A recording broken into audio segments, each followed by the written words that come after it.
Hi, this is Jack. Can you hear me?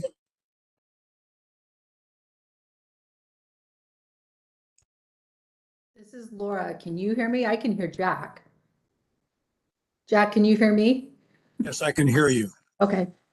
I just want to let you know I'm at a County Supervisor Association meeting, and I'm the only supervisor representing Maricopa County right now. So I'm not sure how soon I can get back to this meeting. Got it.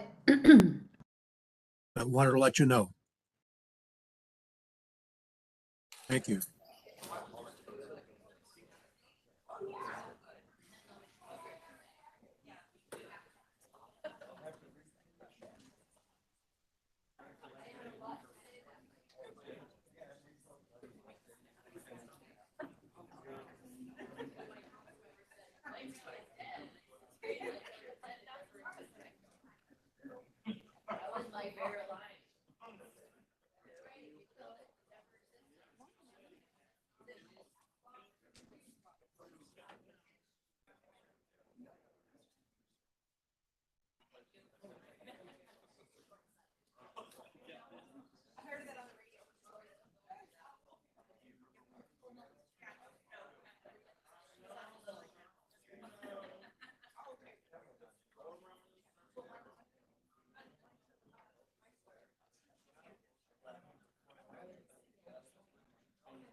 Fair enough.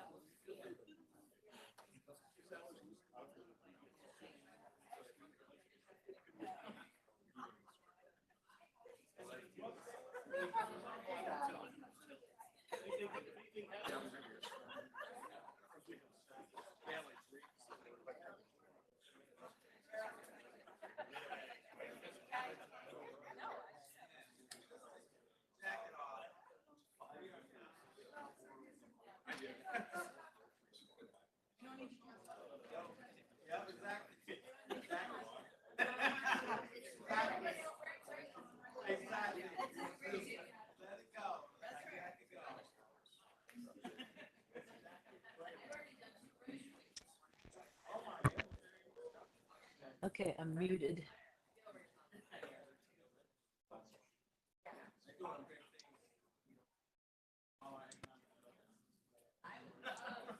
They may not be talking yet. I hear him laughing in the background. Okay. I have to. Thank you. Yeah. I'll shut your door. I'm glad you were here. I figured I better do this early. Always good. Good afternoon, board members that are joining us via WebEx. We are just about to get started in about 3 to 5 minutes. Thank you.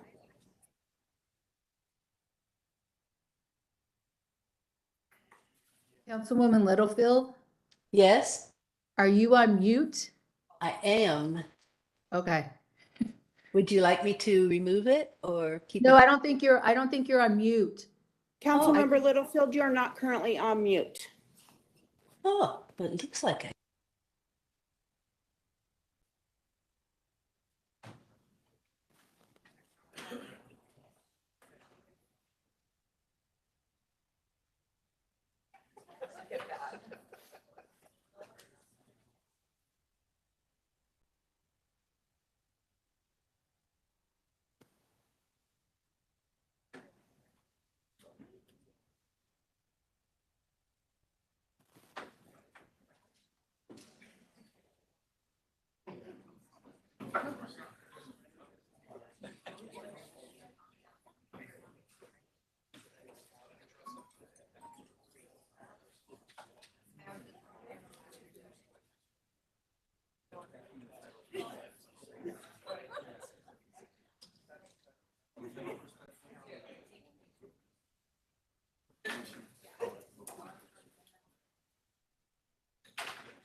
Pat, are we ready? Councilmember Stipp will be ready in just a minute or two.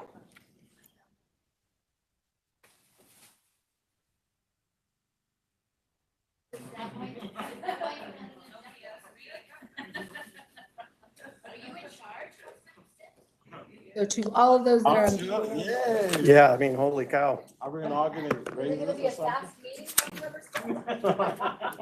Well, you've been to some of my other ones. They're pretty quick. Pat, I'm ready. So if you're, I guess I'll put my questions back in my pocket.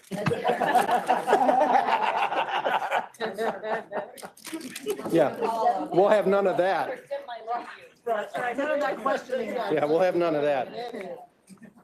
All right, so are we actually ready? We are.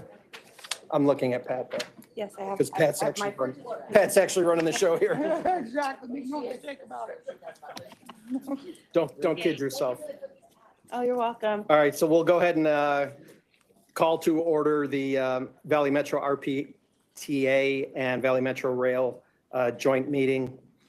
I'd like to welcome everybody, give our best wishes to Councilmember Pastor. Hopefully she feels better. Pat, will you do a roll call? Yes, sir. Good morning, everyone. City of Avondale, Councilmember Maxine White. Present. City of Buckeye, Councilmember Clay Goodman. Present. City of Chandler, Councilmember Harris. Here. City of El Mirage, Councilmember Monica Dorsey. Here.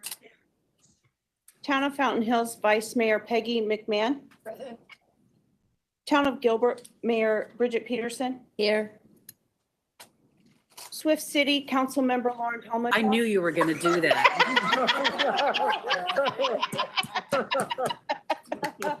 Glendale is present.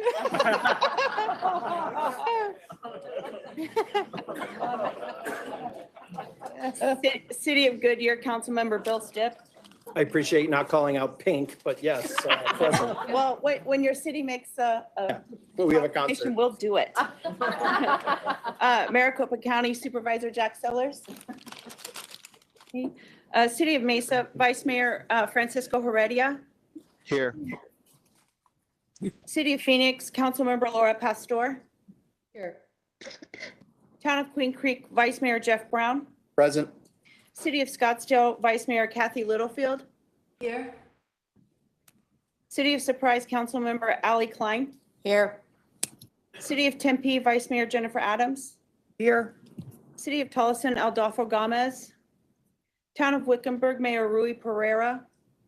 And Town of Youngtown, Mayor Michael Lavault. Yes, Pat, I'm here. Great, thank you. Chair, we're ready to proceed. Great, thanks, Pat. Just as a reminder, if a committee member would like to ask a question, if you're online, please either give us a little hand wave or type your comments into the box and we'll read those aloud. And with that, we'll go ahead and begin with public comment. The public will be provided an opportunity at this time to address the committees on non-agenda items and all action items for the joint RPTA and Valley Metro Rail meeting agendas. Up to 3 minutes will be allowed per speaker unless I decide to grant otherwise. A total of 15 minutes for all speakers will be provided. And I saw Mr. Crowley here. I assume he is our only speaker. Mr. Crowley.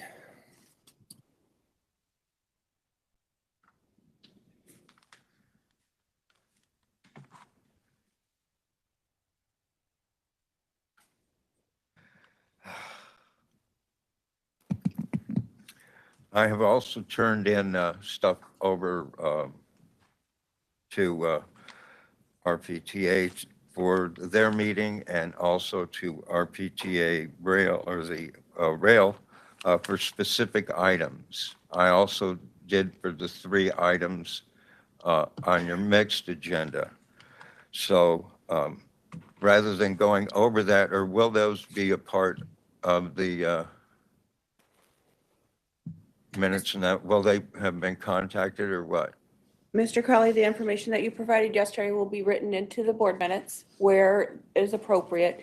And after meeting with legal counsel, we will note in the RPTA and VMR minutes that you made public comment under joint agenda, and I will copy and paste those items in italics so that they will be seen with the actual minutes. Of those meetings? Yes, sir. Okay, great. I'd like that minute back that we were having to discuss the legality of it. Thank you, sir.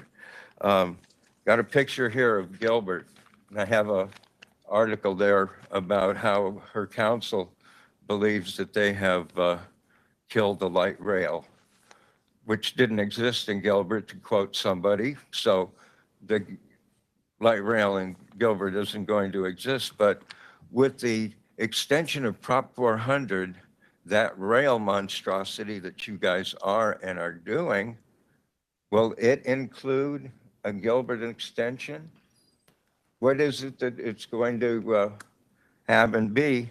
But the thing that I find most fascinating is, as you and I know, there's 25 linear miles of bus and 130 plus miles of linear roadway. It's nice that they don't want to do the rail, but is your council and you ever going to get around to the bus? Because that's what most of your communities haven't done. And when I look at what is going over on at MAG and how they're doing what they're doing, I realized that there was a member of the board whose husband, I showed what we were trying to develop back in 1985 to get some input from him on what we thought of it. And Mrs. Littlefield, you know that I'm talking about Bob. It was over on 44th Street and Thomas that his offices were. And I was trying to get, because I was the bus chairperson. So when what we put out there,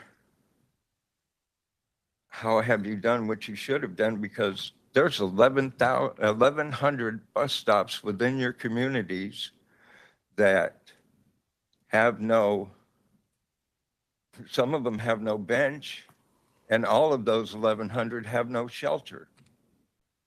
In the 20 years that you've been doing this stuff, I understand that you had to cut back things, but when you chopped infrastructure for the people that are using it, not just routes, is that a responsible use of time, treasure, et cetera? Well, with what's going on over at MAG, hopefully they send something that is based on the volumes, et cetera. But my favorite part of all of this is whatever the legislature does decide to pass and get back to you, if it doesn't have you guys being responsible and getting the job done, which it should be, as in the whole grid for the whole valley, I'll be campaigning against it. And you have a higher bar this time. They made it 60%. So myself and just 39 others, percentiles. Have a good day. Pat, is there any other public comment? Okay, thank you. All right, we'll go on to item number 2, which is the Chief Executive Officer's report. Jessica. Thank you, Mr. Chair, members of the board. I have a few items I'd like to provide you with updates on this morning. Next slide, please. We have been talking for many months about our operator vacancy rate, also the vacancy rate for a number of our critical frontline positions. I'm pleased to report that we have made strong progress in our vacancies. Our goal line is represented by the flat red line. Green line is rail, and purple line is our bus operator vacancy rate. Our rail operator vacancy rate has actually diminished, and we're now fully staffed for light rail and streetcar operators, thanks to work with this board on increasing the contract authority. We also worked with ACI. We had a hard push to increase our workforce in time for Super Bowl, also the opening of Northwest Phase 2 at the beginning of next year. And we hit our goal post, and we're working to continue to support and provide training to those new operators. We know that the first 6 months of employment within frontline transit workers is a most critical time for retention. On the bus side, we have made great strides with our East Valley contract and now held by TransDev. We expect that by May, we would be fully staffed if our current training rates continue.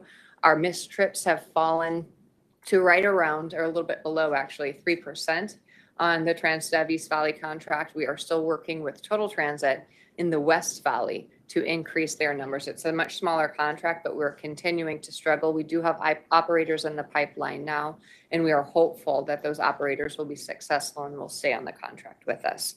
With respect to safety and security and contract cleaning, we are at near full staffing between the employees who are currently assigned to the contracts and then the use of overtime and folks who are being assigned to fill our shifts. The presence of these team members across the system is noted. We can see it in the clean buses and trains that are leaving our divisions each day, and the condition of the platforms, which is very good today. We also see that in the presence of security across the light rail system. In December through February, we conducted a customer survey focused on safety and security. We'll share those currently preliminary results with you soon, but I will tell you that while we have a way to go, our customers are seeing the positive impact of increased security across the light rail system. We will continue to build on that. Vice Mayor Adams. Yes, could you tell me what the percentage of increase in satisfaction is? Ooh, the overall satisfaction since our last survey, which was in 2019, has actually declined. I'll tell you that a positive is that increased visibility and presence that went up, but overall satisfaction declined.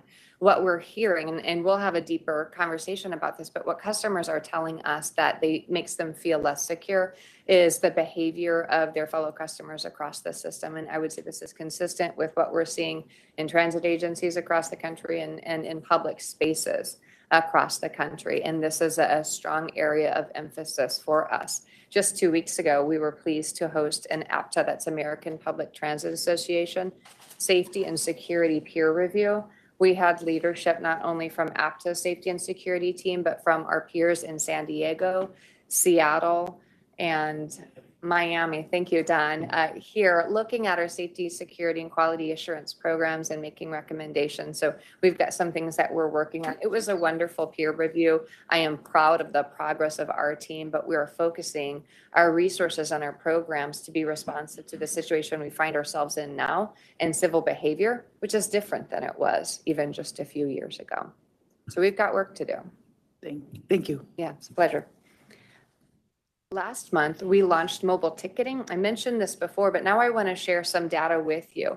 We launched mobile ticketing on February 1st, and since that time, we have over 47,000 mobile ticketing transactions, and that data is broken out for you here. It's a lot of one rides and 1 day full fare, which is what we expect. Mobile ticketing is one of the tools that's going to allow us to attract ridership for extemporaneous trips or occasional riders. Our monthly pass holders at this time, they're still typically using a hard copy pass to access the system, but occasional trip making needs to be a big part of our push for restoring our ridership. Mobile ticketing is one of those tools that's going to help us along the way. Next slide, please. We have made great progress in capital projects, and I want to give you some updates and share some of that progress with you. Our Northwest Phase 2 is scheduled to open in early 2024. We're now 80% complete through construction. We will begin testing later this spring and through the summer. It really is a year-long ramp-up process before we actually begin revenue service. Major components continue to advance. Our escalator build-out is set. So on the photo on the right, under those plastic tents, those are actually 2 escalators at our terminal station at Metro Center. Our attraction power substation buildings are set. Our track work and concrete work is 90% complete. And our at-grade stations out there in the community are really starting to take shape. I want to show you a little bit of the art. On the left, that's 25th and Dunlap Station. And this is artist Peter Goldlust. He was inspired by the Phoenix Lights occurrence back in 1997. So we've got a little bit of alien art happening at our 25th and Dunlap Station. The picture on the right shows the mosaic tile that's being installed up the staircase at our Metro Center station. This is beautiful work. It shows hummingbirds in a native desert landscape. It really is something to see. We look forward to touring the station with you once it's complete. The artist here is Olivero Balcells. And I think this is just a wonderful and colorful addition. The concrete pylons around the station as well are stamped and are being painted. So it really is just beautiful.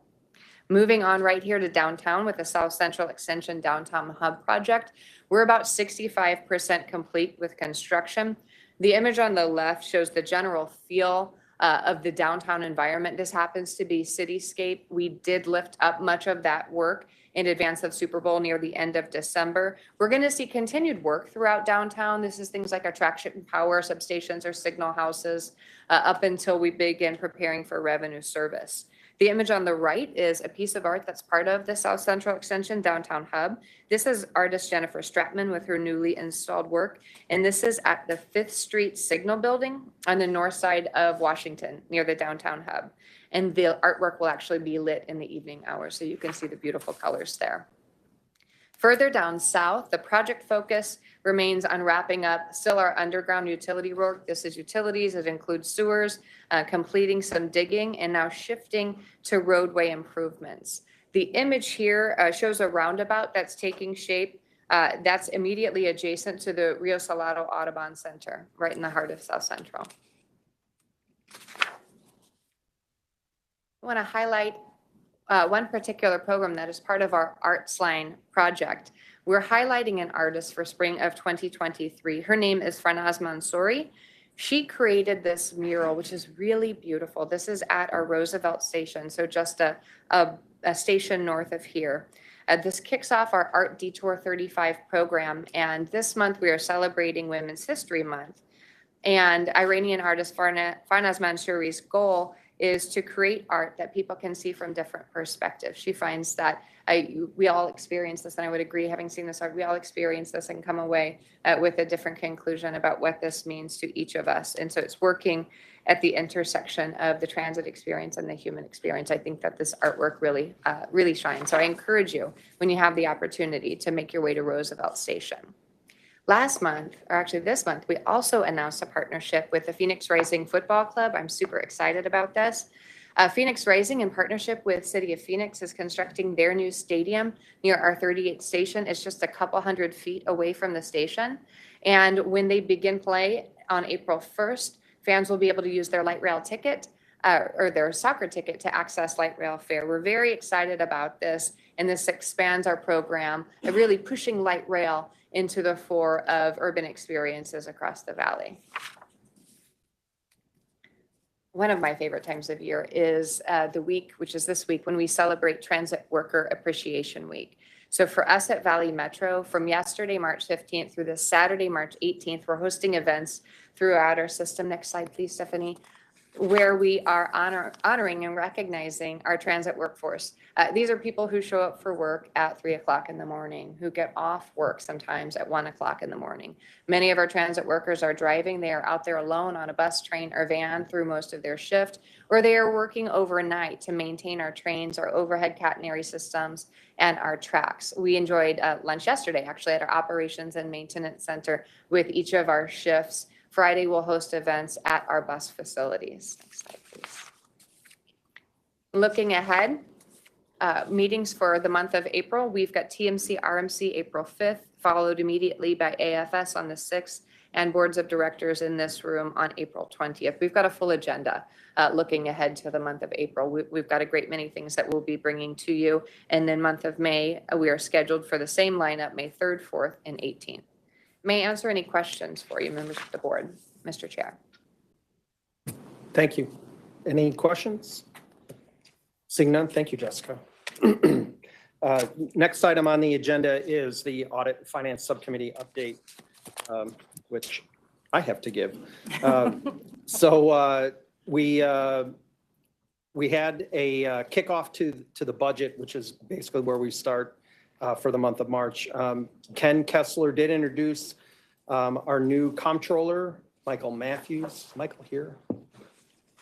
No, okay. can't see who's sitting behind me, but we've got our new comptroller on board. We looked at the new annual comprehensive financial report and the single audit reporting package. We took a look at those. We had a review of the credit card transactions. That is not taken a full audit format. We're doing that in a review format. Please look at the minutes if you're curious about where we're at in that. But credit card transactions are holding appropriate, which is good. The remainder of the internal audit update was given, but most importantly is the start of the FY24 operating and capital budget information. Ken Kessler and Tyler Olson gave us a big overview. Just for the board's information, because the way the calendar falls, we typically start looking at the budget in actually the month of March, but because our meeting was on March 2nd, that was not enough time for our internal city staffs to take a look at it because they had just seen the information the week prior. So we will be looking in the month of April at the new initiatives. The month of May, we'll look at inflation and ongoing with hopes of a June budget adoption. So to kind of put that on everyone's radar. Your staff should be fully immersed now in the budget information that was presented to the financial working group. And we will start that very much in earnest in the month of April. And with that, that ends my report. Pending any questions? Seeing none. Next item on the agenda is the consent agenda. The consent agenda is presented for action. Does anyone have any questions or wish to remove an item on the consent agenda? Seeing none. I'd like to request a motion and a second to approve the consent agenda. So moved. I have a motion by Councilmember Goodman and a second by Councilmember Edwards. Any discussion? Seeing none, all in favor say aye. Aye. Any opposed? The ayes have it. Okay, first item on the business agenda is item 5, the Strategic Planning Services Contract Award. We'll ask Jessica to introduce the item. Thank you, Mr. Chair. Valley Metro released a competitive request for proposals for strategic planning services. Just as a recap, and for many of our board members who are new to us, the strategic planning process will replace a now much dated strategic plan. This is not a long-range transportation plan, so this is not the process in which we decide where the lines on the map or the extensions are, if you will. This is the strategic business planning process that will guide Valley Metro and our activities over the course of the next 5 years. We anticipate a program where we would have heavy engagement from our stakeholders, especially our member cities and this board. We anticipate the project would require 6 months to complete from March through September of 2023. We received 4 proposals for this project, and the winning proposal for both technical merit and best and final offer financial cost was Guidehouse Incorporated, and they have submitted a proposal not to exceed $410,000, which we are recommending to this board for approval. Any questions I may answer about the strategic plan or this contract? Great. I'd like to request a motion and a second to authorize the CEO to execute a 1-year base contract with 4 1-year extension options with Guidehouse Incorporated for strategic planning services in a total amount not to exceed $410,000. I have a motion by Vice Mayor Adams and a second by Councilmember Tommelchoff. Any discussion? Chair. Yes, ma'am. Councilmember Stipp, just making sure that the 410, that's on a 6-month basis, so every 6 months. So it's a 1-year contract. We expect the work, according to the work plan submitted by Guidehouse, to occur primarily or entirely between March through September. Okay. So the total cost for the work is $410,000. Thank you. Any other questions? Seeing none, then we'll vote. All in favor, say aye. Aye. Any opposed? The ayes have it. The next item on the agenda is a presentation for the Transit Life Cycle Program Overview. I'd like to introduce Mr. Ken Kessler, our Chief Financial Officer, who will provide the TLCP overview. Many of you are familiar with. If you're new to our board, you may not be familiar with the Transit Lifecycle Program, which is a component of how funds from Proposition 400 are administered. Mr. Kessler. Thank you, Jessica. Chair, members of the board, providing an overview for the TLCP. Let's see, Stephanie, you got the, there we go. Sort of give you the context of this presentation. It's been about 3 years since the board has approved an update to the TLCP. So we plan to bring that forward next month for the approval of the most recent update, and that's incorporating updated costs and revenues and those sorts of things. And so this month I wanted to provide an overview of the TLCP, and especially for newer board members who haven't been around since we've addressed the TLCP most recently, just to provide an understanding of what the program is and how it works. Okay, so basically the Transit Lifecycle Program is a component of the overall RTP, the Regional Transportation Plan. This is a plan that is developed by MAG, and the RTP that was developed for the current Prop 400 program was developed back in the early 2000s, and Prop 400 was the result of that that went to the voters in 2004.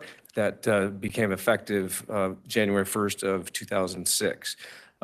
Just want to highlight the components of the overall Prop 400 plans. Includes freeways, streets and arterials, as well as transit services and projects. Want to point out that as the plan was being developed, the transportation needs were basically assessed by subregion. And what I mean by that is there's an east, a west, and a central subregion that the valley is sort of divided in terms of how the plan was put together and priorities were established. And each of those subregions basically prioritized what they thought was important in their subregion in terms of allocation of funds towards the different modes of transportation included in the plan. This is a very busy slide. I know. I just wanted to include this in here just to show the numbers that show how those priorities were laid out. And specifically, you can see the total transit bus and rail line there. You can see the great variation in terms of the priorities in terms of transit across the subregions in the valley. And that's sort of how it was decided back then, you know, where the investments would go. Okay. Can you advance it, Stephanie? Next slide. Okay, and just the tax itself, in November 2004, was passed by the voters of Maricopa County. It's a half-cent sales tax. It was actually an extension of the existing tax at the time, which was passed in '85, which was primarily for the freeway expansion program. There was a little bit of funding for transit, basically for planning efforts on transit. And then just wanted to point out there's an allocation of the different modes in terms of the sales tax funding. You see there on the slide, those are the allocations that are actually in state statute. That there's no control over making any changes to those unless there's a change in legislation. And just want to kind of point out the distribution of the sales tax. If we can get this, can you advance this, Stephanie? Keep advancing it. One more time. And so this shows the PTF, which is the funds dedicated to transit there in the purple. The green is the Regional Area Road Fund, and that basically is the funding portion of the sales tax that goes to arterials. Advance it again. Stephanie, please. Freeways, and one more time. And then a minimal portion of the Regional Area Road Fund goes to MAG and RPTA for planning efforts. Just want to touch on the TLCP guiding principles that were established at the outset of the plan in the early 2000s. Here are the 6 guiding principles for how the program is to be managed and overseen. And then the policy allocations. This is basically how the sales tax is allocated. Again, as I mentioned, you know, there's a lot of the requirements driven by state statute. Basically, on the bus side, it allows for capital maintenance and operation for public transit. On the rail side, it's specific to just capital costs and utility relocations that are associated with those capital projects. And then go back, Stephanie. And I just wanted to point out, within the PTF, basically that's a third of the overall sales tax. There's a RPTA board policy that was adopted in 2005 that splits the PTF funds amongst the transit modes. So you see the percentage split there between the bus program and the rail program. And in terms of the revenue forecast, this is a process that is performed by ADOT. They convene a panel each year of various experts in certain fields with economic expertise. They bring together their projections, and they have like a high and a low and a medium forecast, and they land on an official forecast that they publish each fall, typically around September, October. We received the latest update from ADOT in October of 22. And just want to point out here, this is the forecast over time. So you see the original RTP back in 2003. I just want to point out each bar represents the full 20-year forecast. So it's not a year by year, that's not an annual amount that's being depicted there. Each bar is a 20-year forecast. So back in 2003, you can see it was about $5 billion was the original forecast as the plan was originally developed. You see it go down there in the mid 2000s. And, as a result of the Great Recession, which we all experienced, there was a drop in the forecast of over $2 billion, which over recent years, that forecast has gradually climbed back up a little bit. And the latest ADOT forecast is about 1.7 to 1.8 billion less than the original forecast. So that kind of tells the story of the ability to deliver the programs and services that were in the original plan. And so as a result of that great recession impact, VMR and RPTA make some adjustments to rebalance the plan. Part of the process with the TLCP is it's required to be balanced across revenues and expenditures. The VMR approach was basically a chronological approach. At the time, they looked at the projects in chronological order, and basically when funds ran out, the projects left in the plan after that chronologically were deferred or canceled. On the RPTA side, it was a different approach. It was kind of based on jurisdictional equity.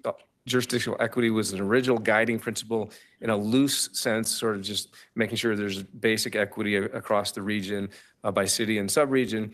But in order to balance and rebalance the bus side of the TLCP, jurisdictional equity became a board policy that basically the member cities had pushed for to be the guiding principle. So the bus funds are allocated at this point in time since then based on jurisdictional equity by city, and primarily the policy is at the sub-regional level, so the east, west, and the central sub-region. And then in terms of the rail program, here's a slide that shows the various projects that were in the Prop 400 rail program. I do want to note Gilbert Road Extension in there was not in the original Prop 400 plan. That project came to fruition as a result of Mesa making a decision to shift some of their federal funds that were in the program on the arterial side of the overall RTP over to the rail transit side to make that project happen. So although that wasn't necessarily funded with the sales tax, the federal funds that were earmarked initially in the overall plan for some Mesa arterial projects were moved over to the rail side to make that project come to fruition. And that's the end of my presentation. I'd be happy to answer any questions. Vice Mayor Adams. Yes, thank you for your presentation. I appreciate it. I just was wondering what the latest is as far as Prop 400 at the State House. I'll let Jessica take that. She's been knee deep, maybe waist deep, maybe a little higher. And that's Thank you, Mr. Kessler. Thank you for your question, Vice Mayor Adams. This morning, there was a hearing within the House Transportation Committee. They did vote to advance a bill that includes a 26% transit allocation for 400E. the original bill and the bill that would implement the momentum plan that this region developed over 3 years with unanimous support from all of our mayors and with a great deal of public involvement would require a 40.4% allocation to public transit. So the bill will now advance out of committee. There will be, we understand, a series of listening sessions. There was no testimony at the hearing this morning, by the way. A series of listening sessions and hopefully opportunity for testimony to influence the shape of this bill before it is presented to the full House for their vote and then goes to the Senate. So we are pleased at the time and attention that our state legislators are paying to the important topic of renewing the Prop 400 sales tax program. However, this bill in its current form, I must inform you that this does not allow us to fulfill the requirements of the momentum plan, and at that funding level, this would not allow us to sustain our current operations and to expand service moving forward. So we're keeping up the conversation, continuing to engage with our partners as well. I'm continuing to meet with our legislators on a near daily basis to help them understand what the budget looks like and what the importance of this plan is. So we're a long ways from the finish line, but we've got a live bill. We have a vehicle that we can work from. I'm optimistic that we will get there. We're working very closely as well with our partners at MAG. Ed Zerker and I are in daily contact about the momentum of the bill itself and our strategy moving forward. We will get there. We will continue to provide you updates, and we will continue to need your leadership and support and that of the cities that you represent.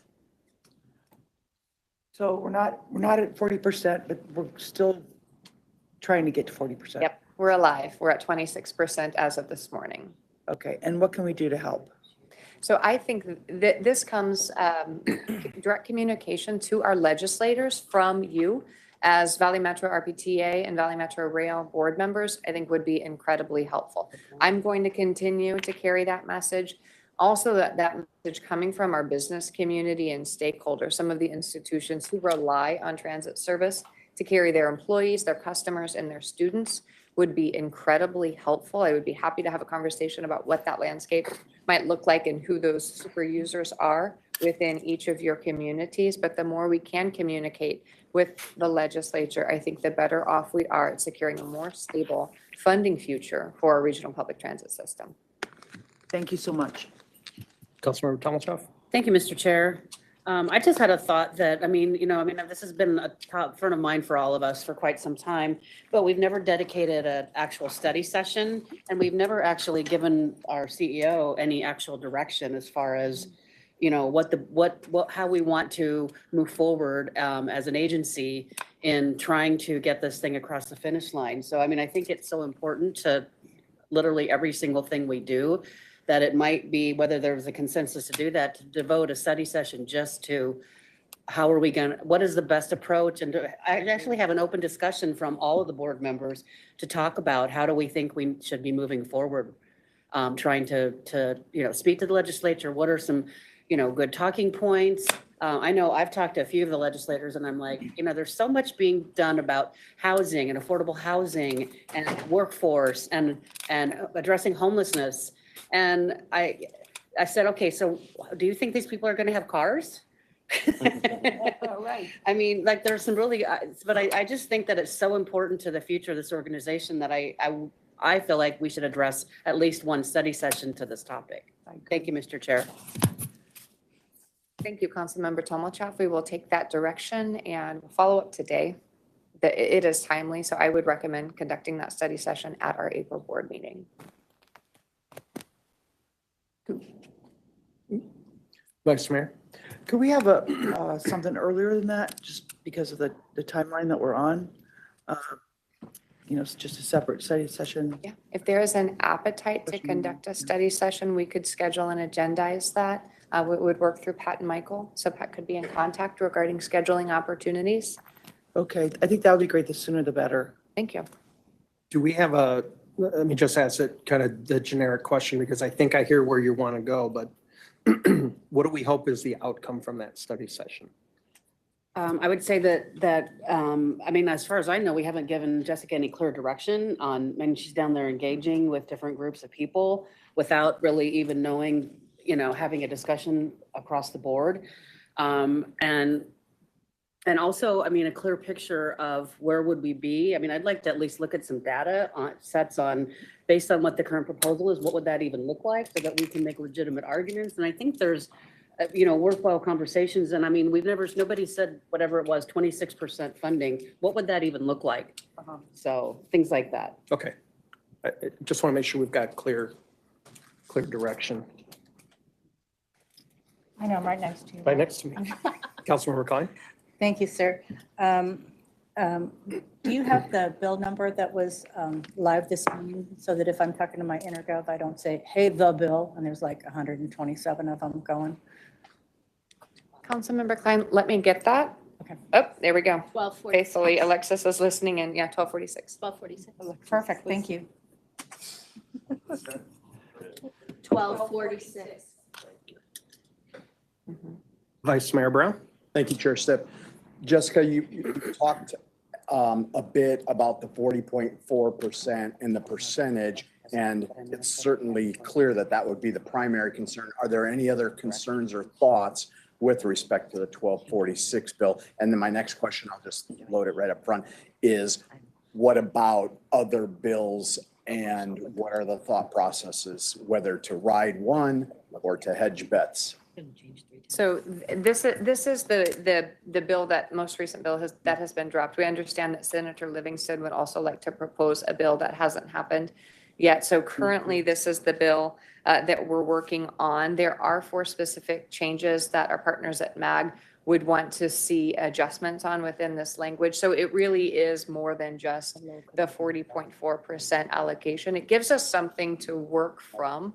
And so what this board might choose to do in a study session is to perhaps pass a resolution or give some specific direction regarding Valley Metro RPTA and or Valley Metro Rail's position on that allocation. The allocation remains the biggest sticking point. So for example, the board might say we would like to pursue a resolution that endorses a 26% allocation or a 40.4 allocation. That might be the path that we want to go down. I appreciate that answer. And I think, Chair Stipp, if I might, that makes sense since it's more than just the one variable to conduct some sort of a study session. And obviously, timing is of the essence. Yeah. Absolutely. Any other questions or comments? I do have a couple of questions. Oh, go ahead. Someone online? Yeah, Councilwoman Pastor.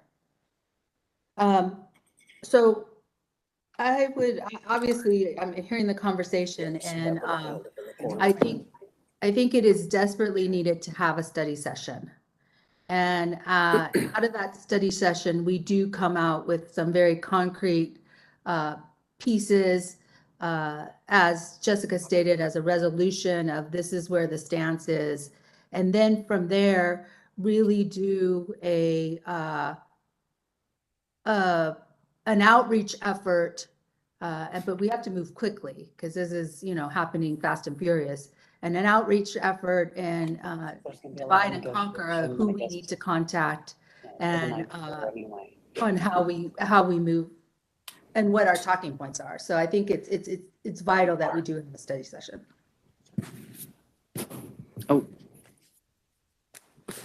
Thank you.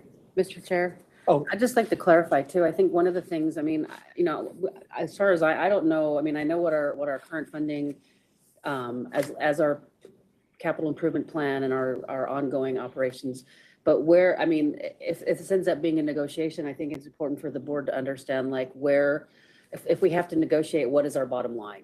Like, where do we have to say we're going to have to reject this? I mean, we may be able to get somewhere below the 40.4, but what is that number and what would it look like? So I think just even having a look at the actual data and looking at how, we have to take this out, we have to take this. So, because I have no idea what 26% even means without, doing it at the study session and understanding there's obviously things in there that we cannot do without. but are there things we could push back? Or, I mean, there may be some room for us to, if we have to negotiate, which is pretty likely, give us where do we stand as far as how can we still deliver service at what number?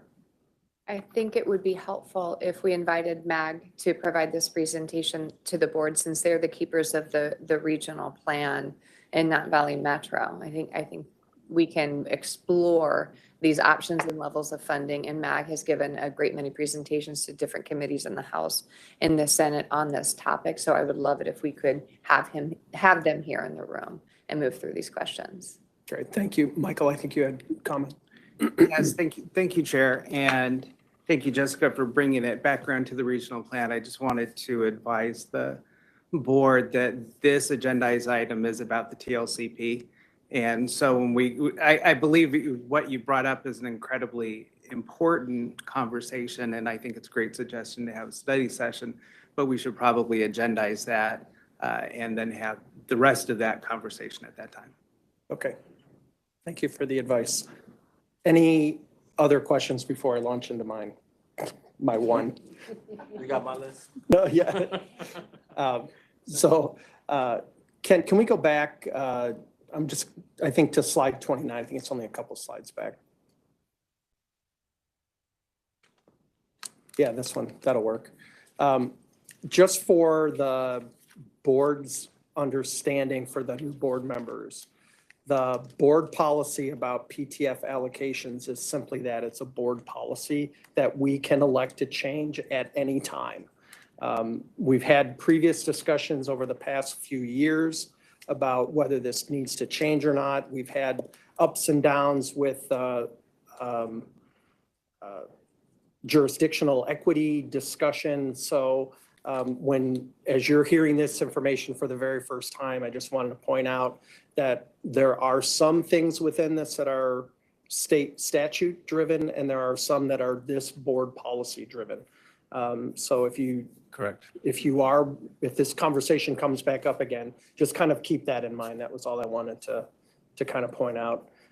We aren't locked into that particular board policy of 2005, and we realize that was almost 20 years ago. So things do change over time. So I just wanted to kind of point that out for Yes, the that's new correct, board Chair. members. And yeah, so it's within the public transportation fund, the 33 1/3% of the overall sales tax. That's where the board purview is moving funds around there. Yeah, and we, while you didn't show them, we have also had reductions in bus service that did not occur as well throughout the lifespan. We spent a lot of time, you focused on a lot of the light rail projects, but there are a number of bus projects, bus routes that did not ever come to fruition because of the reduction in the overall tax collection as well. So That is correct. again, just kind of keeping everyone kind of on the same page with that. So any other questions for Ken on the transit life cycle program? This information was presented only for our information, so there is no action to be taken. Item 7 on the agenda is a travel and expenditures and solicitation. Again, this item is presented for information only. Are there any questions on this section? Seeing none. Item 8 is a report on current events or suggested future agenda items. This is probably where our study session question belongs, but no, I do not want you to do it again. So we've already been yelled at once. We don't need to be yelled at twice. Michael yells very nicely. Chairman, could I suggest that if we are going to do that meeting, that it perhaps be a virtual study session? Might be a lot easier, especially since right now is spring break and we are looking at a time crunch on this situation. Great suggestion. Thank you. Any other comments, questions, future agenda items? The next joint board meeting is scheduled for Wednesday, April 20th at 11:15. What did I say? Oh, it does say Wednesday. I didn't even catch it. I'm going to be Ron Burgundy, just reading right off the teleprompter. Yeah, exactly. So be careful what you put in there. Okay, so with that, we'll call to order the Valley Metro RPTA board meeting. for Thursday, March 16th. Do we need to, we don't need to do another roll? No, okay. So the consent agenda is item number 1 on the, on our agenda. This is presented for action. Are there any questions or is anyone like an item pulled from the consent agenda? Seeing none, I'll entertain a motion in a second to approve the consent agenda. So moved. Second. Motion by Councilmember White and a second by, I think, A bunch of us. Mayor Peterson. We've already heard from Lauren enough.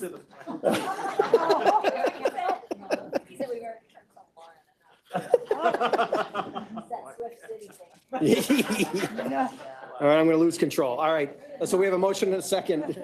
Any discussion on the consent? Seeing none, all in favor say aye. Aye. Aye. Any opposed? The ayes have it. First item on the business agenda is the administrative broker services or the demand response contract award. And we'll turn that over to our CEO. Thank you, Mr. Chair. I will ask Tom Young, Director of Accessible Transportation Services, to join us at the podium and remain there for items 2 and 3. Thank you, Jessica, Chair, staff, members of the board. I'm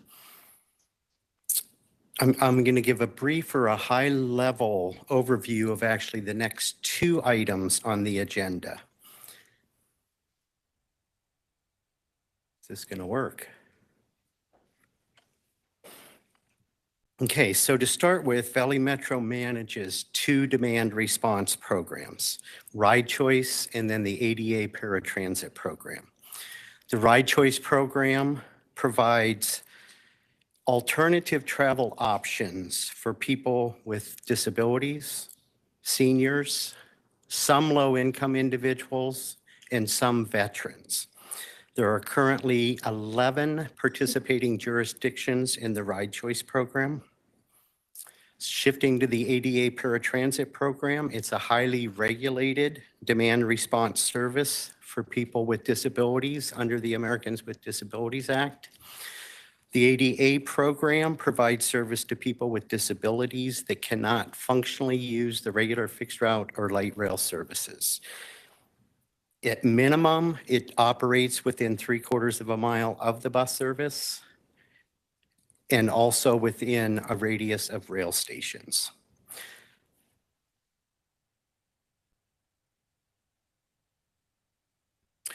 So I'm going to begin with the administrative broker services or the demand response contract award.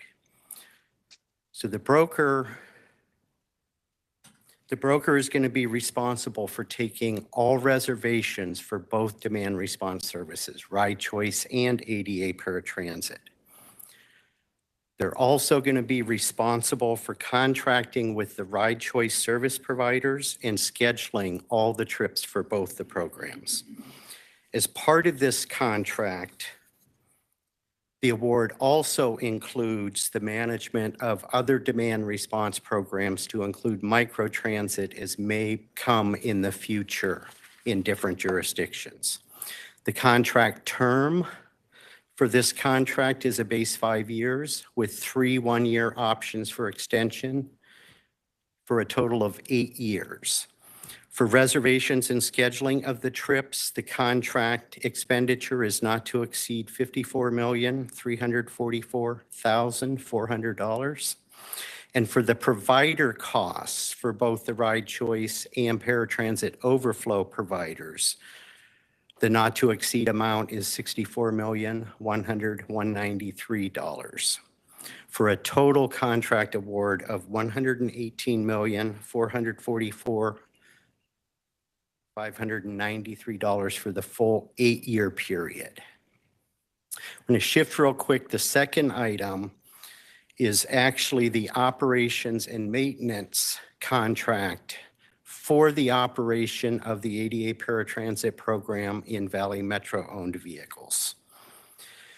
This contract will operate or hire the drivers to operate the vehicles, maintenance staff to maintain the vehicles, and all other staff to manage the services on the street. The contract is a base 3-year contract with 3 one-year extensions for a total of 6 years. Just a note here, because I've had a lot of questions, the reason one of the contracts is 8 years and the other is 6 years is because we wanted in the future to stagger contract awards so that we're not making 100% change of the entire system at the same time.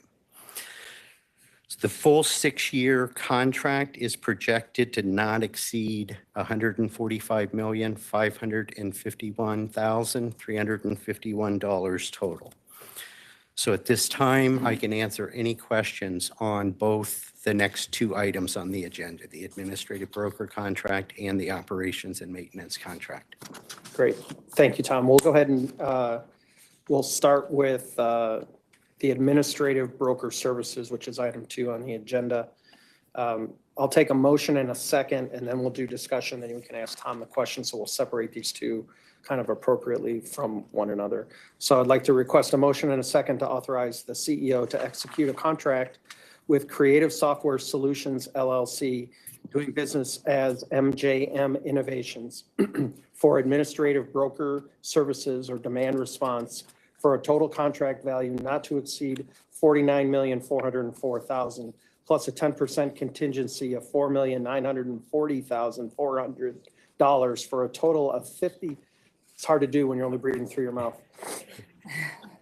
For a total of $54,344,400. In addition, ADA Paratransit Overflow Provider and Ride Choice Provider Services is reimbursed through this contract as a direct pass-through cost without markup or profit at a not to exceed cost of $64,100,193 for a total contract of $118,444,593. Do I have a motion? So moved. Second. I have a motion by Councilmember Tommelchoff and a second by Councilmember Klein. All right, any discussion or questions for Tom? Yeah, Mr. Chair, I have a question. Yes, sir. Mr. Can Goodman. you go back a couple of slides to the list of participating cities? Keep going back.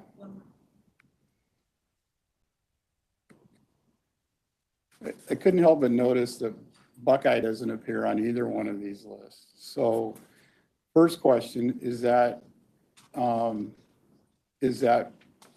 choice by Buckeye not to participate in either one of these programs? And I have a follow-up. As far as the Ride Choice program, Buckeye has not requested to participate in this program. We've had discussions, but it has not moved forward yet. As far as the ADA Paratransit program, the existence of fixed route service is what defines that service area. So at this time, without the fixed route, the ADA Paratransit is not there. Makes sense. And then you had shared a comment that once microtransit, and I'm paraphrasing, but once microtransit becomes a reality, that would be an extension of this contract? Did I understand that correctly?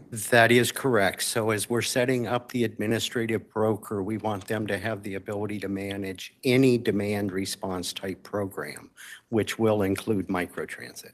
And Buckeye, should it so choose, could participate at that point?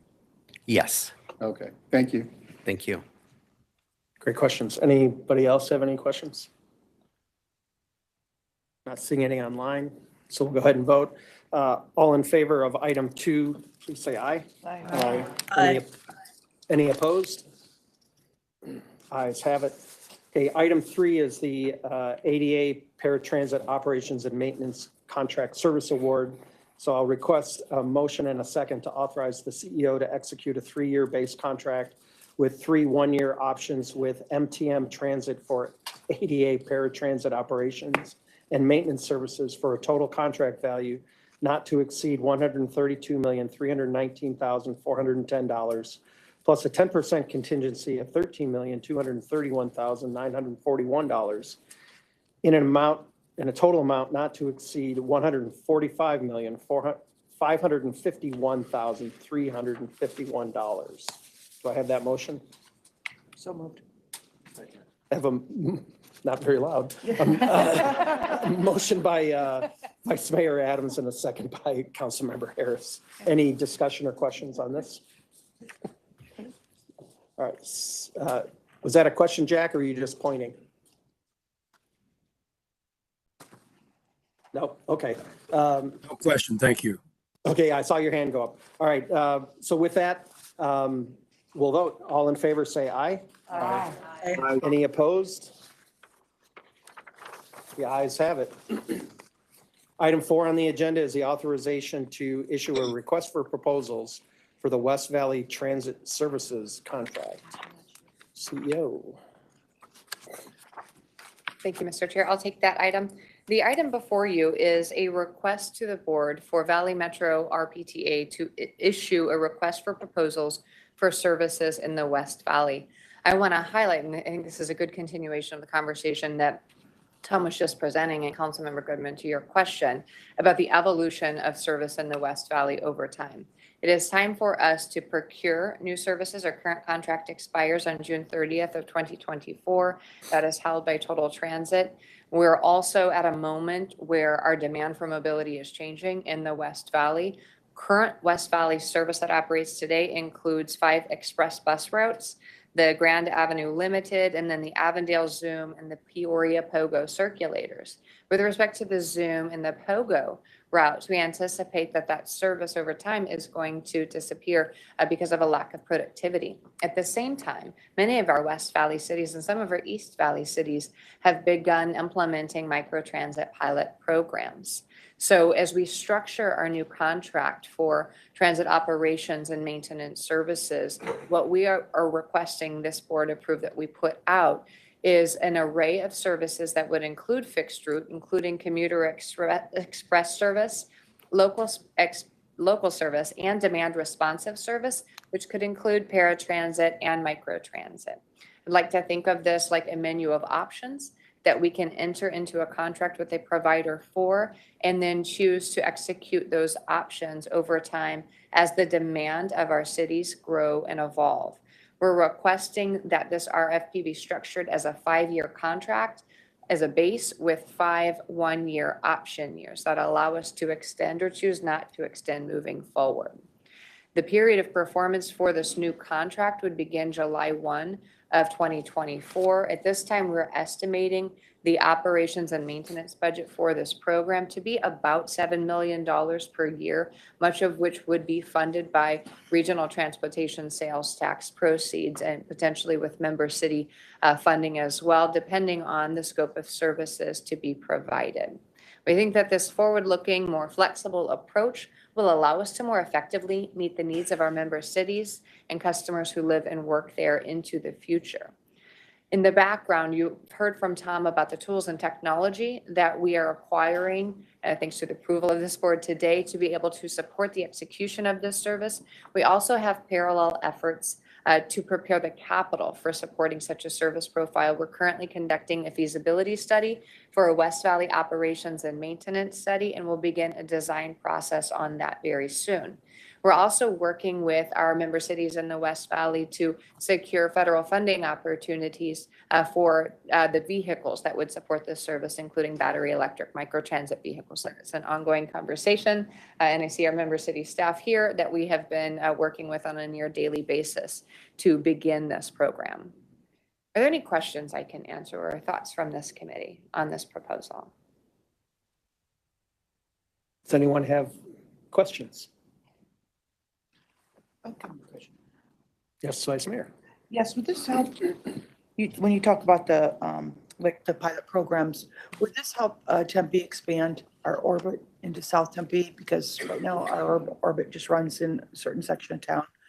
And as the South Tempeans are aging in place, I'm wondering if that would be a possibility? So this particular item is for operations and maintenance that are specific to the West Valley, but the Oh, I service apologize. concept itself could potentially be applicable. We're just wrapping up a West Valley microtransit feasibility study that was led by our planning team and conducted in partnership with our West Valley cities. And so, Vice Mayor, what I would suggest is that Valley Metro RPTA and City of Tempe work together to define a scope of a study for that southern portion of Tempe that you're referencing, that I'm familiar with, to determine whether or not microtransit or a different mode or technology might be beneficial in that community. Oh, okay. Thank you so much. Mr. Chair? Yes, ma'am. Thank you. So would this contract, would the bid be based on the number of miles? Is that? Yeah, it includes a number of miles, and then we would have a rate, of course, for those miles. And so we would have a menu and cost associated with each of those options. So I know one of the things we've run into, and as things evolve in the valley and cities become more progressive in delivering these types of services, I'm curious, what type of obligations do we as cities have? Because I know we've had these conversations before, and cities are like, well, we're moving into a different direction, but the contract was bid and we're under contract for a delivery of a certain number of miles.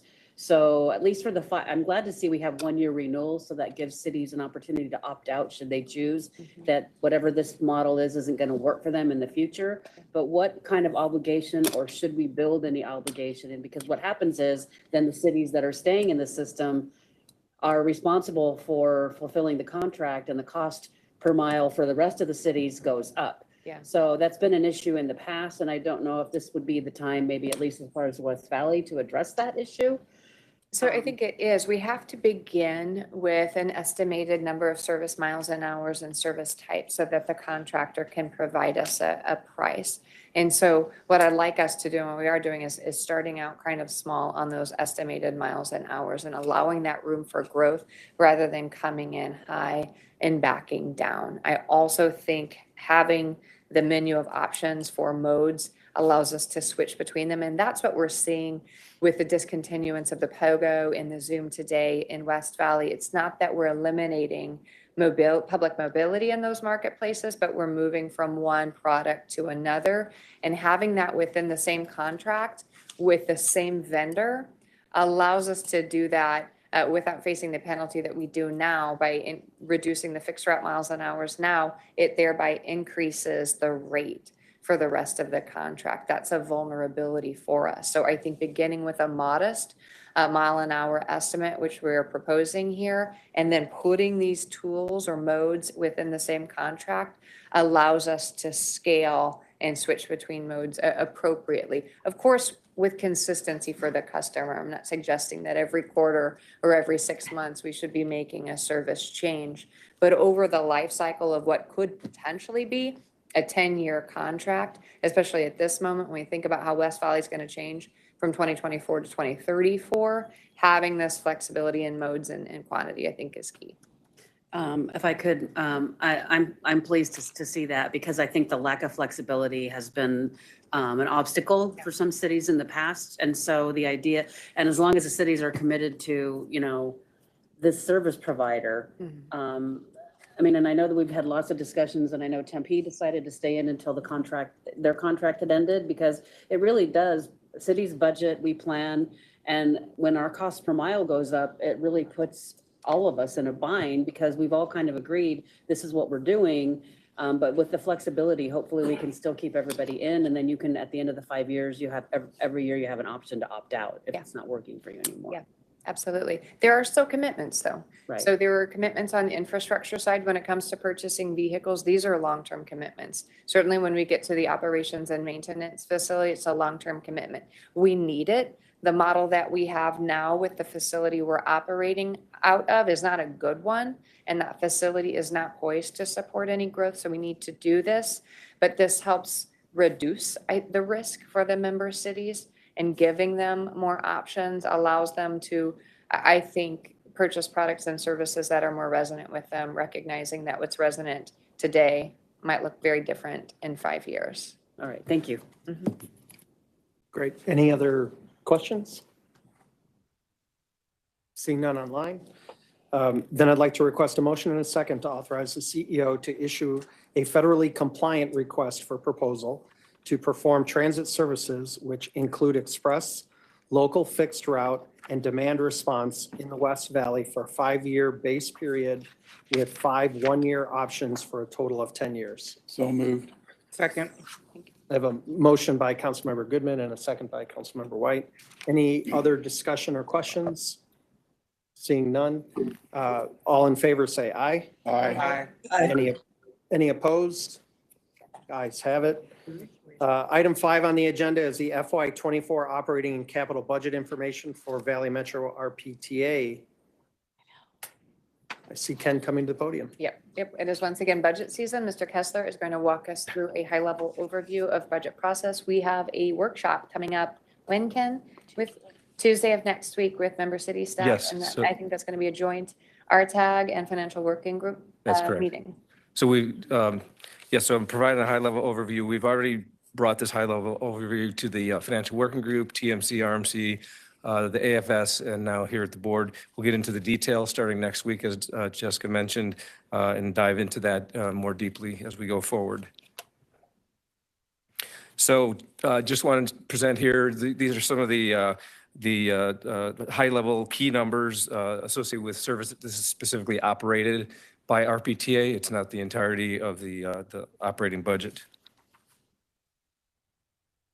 So similar high-level key numbers for paratransit operations showing last year's budget compared to the FY24 proposed budget. And ride choice here, similar numbers presented at a high level for that program. Just wanted to kind of touch on the uses of the funds for the total operating and capital budget. The passenger services being the largest portion, capital between both VMR and RPTA, as VMR receives PTF funds from RPTA as a pass-through for the capital program. And quickly looking at the sources here, again, PTF and federal being the biggest chunks of the sources of funds for operating and capital, with member city as well. And this here represents the entire operating budget. We have some items that the board approved this year that the full year impact of those look like wage rate adjustments and things like that were approved this year that had about a half-year impact. Next year, we'll have a full year impact in the FY24 budget. And then looking at the source of funds, PTF, member city contributions, and federal funds making up the majority of the total sources of funds for the operating budget. And on the capital side, for RPTA, mostly regional fleet. Under the other regional projects, we have the fare collection project that's underway, as well as a fare box replacement that will be occurring next calendar year in the second half of FY24. And then the sources that fund the capital budget for RPTA, again, mostly federal funds, and then the carry forward and reserves. Basically, those are the PTF fund balances that are being used to fund those projects. Then we have some pass-through funds from Valley Metro, or from RPTA to VMR, as well as the lottery funds that are dispersed to the member cities. And then the sources of those funds shown here, again, the lottery funds, the regional area road fund that comes from the streets and freeway side, and then reimbursements from VMR for capital, and as well as personnel reimbursements. And then just want to show the schedule here. We are in March presenting the high level overview of our preliminary budget for next year, going into a deep dive next week, as we mentioned, and then through April, May, and looking at June for board adoption of the budget. And that concludes my presentation. I'd be happy to answer any questions. That was very fast and high level. I do have a clarifying point, but I know Vice Mayor Adams has a question for you first. Just the lottery fund, it said it had gone from, I don't know how much it was, but. Can you go back? To zero. And I'm just wondering what happened to our lotteries, the lottery fund saves. Well, that's the change is zero. The change is zero. Okay, Yeah, okay. it's basically the same amount each year. Yeah, I gotcha. Okay, thank you very much for that. I was like, what happened to the money? Yeah. Okay, I gotcha. They tried to take it away, but they didn't succeed 10 years ago. Good. And then I know, well, but you want to go next and then I'll, if I have to ask. more. Okay, so Ken, can you go back to I think you're gonna have to go back several slides. Stephanie, help me out. This isn't working. That one. This one right here.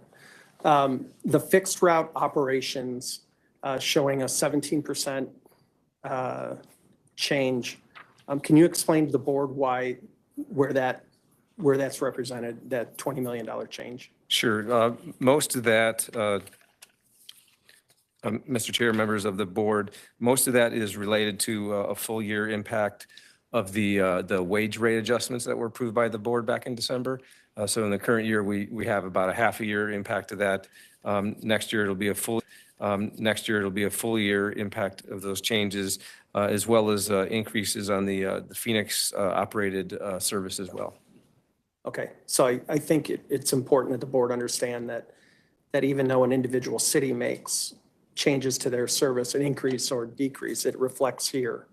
Correct, yes. Yeah, Because this is you this and is I know everything- that. I'm trying to make sure everybody else Thank you does. for that, yes. Yeah, this is everything funded by RPTA, so it's service operated by Phoenix that's funded with PTF as well as RPTA operated service. So should everybody be panicking that their individual member contracts are going to go up 17%?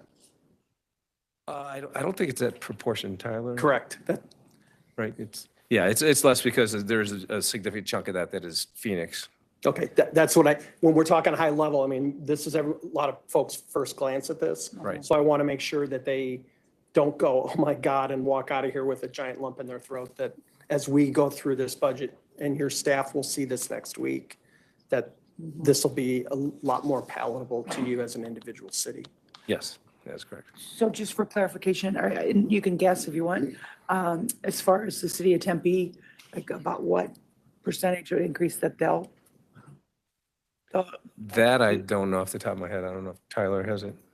Yeah, we'll have to get back with you. They'll on find that. out next week though, right? Yeah. Okay, that would be helpful for me, just to answer my questions. So. Yeah, and we will be soon, as I mentioned, the numbers kind of fluid in this iteration. Next week's numbers will be much more refined as we move through the process. And then soon we should be in a position where we'll have the numbers, the actual numbers for the IGAs. Okay, great. Thank you so much. You knew I'd have a question. Oh, yeah. I have a couple. The two van pool operations, 20% increase in use of funds. Is that to additional increased ridership? Or just not sure what? Yeah, the van pool currently is, it's been at fairly low levels since the pandemic. We are seeing some growth in that coming back. And we're also going to be procuring a new contract for that beginning the middle of the next fiscal year. So it'll be in effect Okay. January 1st. I didn't know that may include the new vehicle. I know we had a big delay in procuring new vehicles. I mean, some of them took, I don't know, a year and a half or maybe longer than that. So. That's correct, Councilmember, and those costs are included in the new contract cost that begins mid next year. So Okay. it's capital and operations. All for right, that. because we hadn't had to pay for them because they hadn't been delivered. So, Right. okay. And then I had another question on the 19% increase in planning costs. What would that be attributed to? I'll get to that one. Tyler, do you have detail on that or we need to get back? I don't have the detail on that. I'll let Tyler Olson. Councilmember Tom Choff, thank you for your question. So the $700,000 increase or 19% you're seeing in planning there is related to our study that we're trying to find that West Valley facility, the multimodal facility, as well as some trailing origin and destination costs that are trailing into the next year. combined with, which we'll share the detail with Financial Working Group and AFS this next month, some of the wage adjustments for merit and such for staff that's working in that budget. There's also, if I may, Mr. Chair, Council Member, there's also an item in the FY24 draft budget for comprehensive operational analysis. This is looking at the productivity and the performance of service across the entire system, focusing on fixed route bus service to make recommendations and working with member cities for improved performance of that service. We're currently conducting what's called a runtime analysis. How long does it take for us to get from end to end? What do the passenger loads look like on board each vehicle? And that will feed into this work. This is not something that the agency has done in quite a long time, but should be. Yeah, I know we've been behind on a lot of that, and you know, getting data, so we're making good decisions that are gonna work into the future. It just seemed like a big number to me, but I just want to make sure I understand. So the planning for the operations center and the cost of the personnel managing that project is built into the project, because there's also an administration and finance 23%, and I imagine that's got a lot to do with wages, benefits, and other things, but those have been separated out here? Correct. Okay, all right, thank you.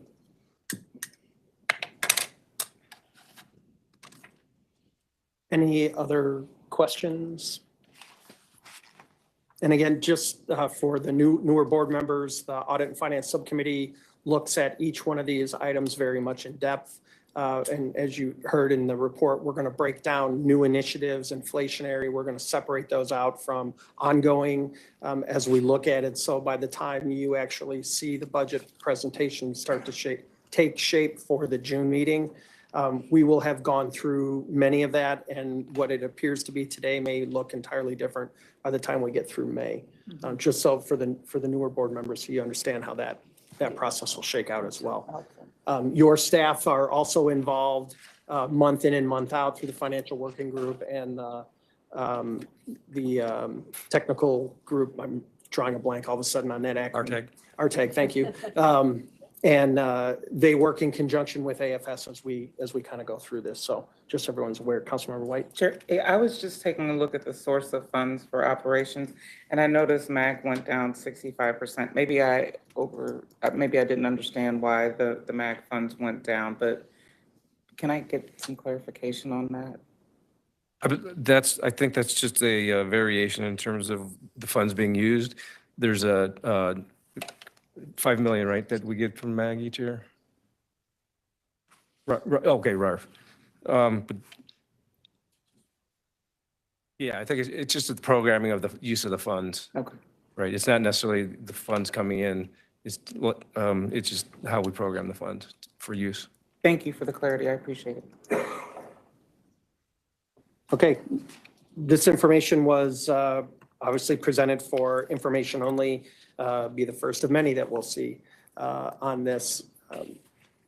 And without any other questions, we'll go ahead and move on to item number 6, which is a report on current events and suggested future agenda items. Does anyone have any?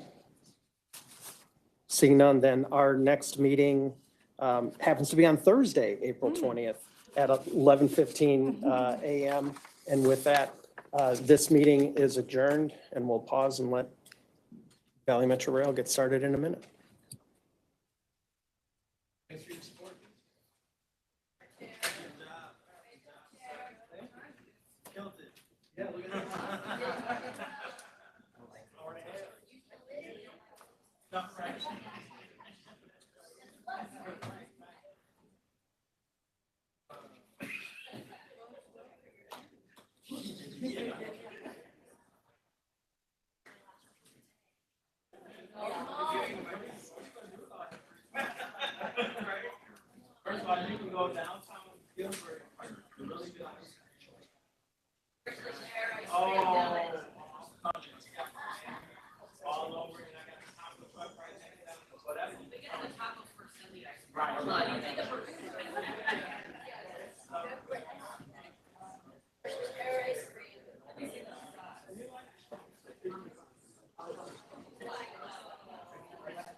Pat, thank goodness for Pat. Have I said that today? All right. Good afternoon, everyone. Welcome. I will call the February meeting of Valley Metro Rail Board to order. The first item is the consent agenda. It is the, which is presented for action. Are there any questions or are there any items that need to be pulled for separate consideration? Seeing none, I request a motion and a second to approve the consent agenda. Motion. Motion. I'll second the motion. All in favor? Aye. All opposed? Motion carries. Number 2, report on current events and suggested future agenda items. Are there members' reports on what?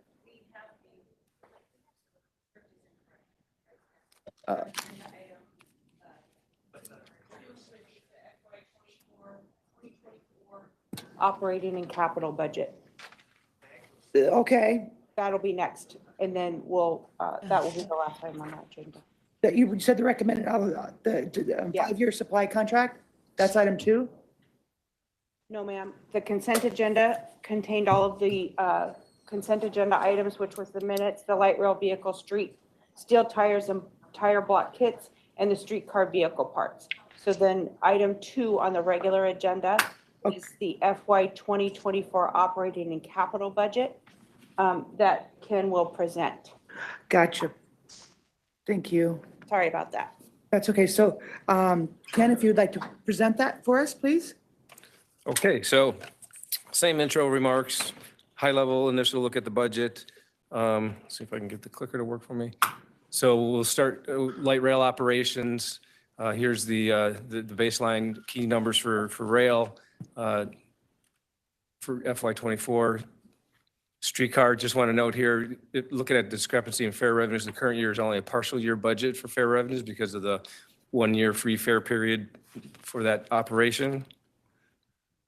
And looking at the project development, these are a number of projects that are underway in various planning and preliminary design efforts, as well as the capital development administration and system planning budget. Visual look at the use of funds for the total operating and capital program. Capital activities being the overall majority of the rail program for FY24, and passenger services being the second largest component. And then in terms of the source of funds, we have member city contributions and federal funds, with PTF being the next largest portion of the overall source of funds.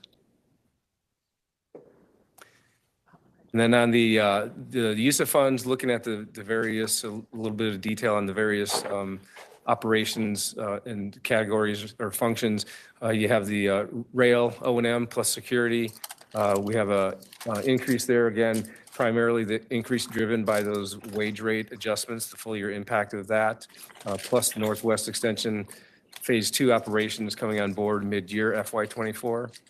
And then streetcar, again, there, that increase largely being driven by the increase in the wage rates that was approved by the board. And future project development, that just kind of ebbs and flows depending on what sort of studies various cities want looked at and different aspects of the planned projects that are underway. So just want to note there that increase is not necessarily a cost of doing the work, but it's more what work is being done, the level of effort. And then looking at the operating source of funds, again here, looking at the member city contributions, federal funds being the primary source there for the operating budget. And then on capital, here's the various projects underway, South Central and Northwest, both well over 50% done. Tempe streetcars wrapping up. Gilbert Road is still on here because there's some payments for vehicles related to that project that will be made in FY24, and then the OMC expansion wrapping up with the guardhouse being constructed. And then here's the sources on the capital side. Again, largely federal and member city contributions with some PTF as well contributing to the capital program. And same schedule we just saw in the RPTA meeting. Okay, thank you. I need to take a motion on this, right? No, ma'am, it's No action. informationally. No action. Okay, thank you. Appreciate it. I don't have any questions. Do you have any questions, Woody? I have no questions. Okay, Laura, do you have any questions? Okay, very good. Thank you very much. Thank you. All right, I think this is the third item then on the agenda, is a report on current events and suggested future agenda items. Is that correct? Yes, Okay. ma'am. Do we have anyone that wants to comment on reports or current events or any agenda items for future meetings? No. Okay, seeing none, we'll close that. And our next meeting will be on March, Sorry, April 20th. 20th. Apologize. April 20th at 11:15. Thank you, and this meeting is adjourned. How about that? Yes, that's how you do it. That's how you do it. I don't mess around. with You ain't messing around, listen. That's what I love it about. Love in and out. That's right. Let's go. I know. Let's get it done and move on. Good seeing you. I'm glad you're So, gonna hang out. yes, And I'll see you. yes, absolutely. And then the people, they're gonna just. Yeah, for sure. Yeah, and I think we have an Arizona, something with Arizona, or Arizona chapter or something. Yeah, we got it. Got it now. Yeah, no, Thank you. yes, in Arizona. But yeah, let's try to, let's try to hang up for a little bit. Okay. And price Sophie from the county. Yeah, yeah. Okay. Now I know who to pick up for. Exactly. I'm like, oh, that's quick. Oh, my bad. Yeah, she'll be the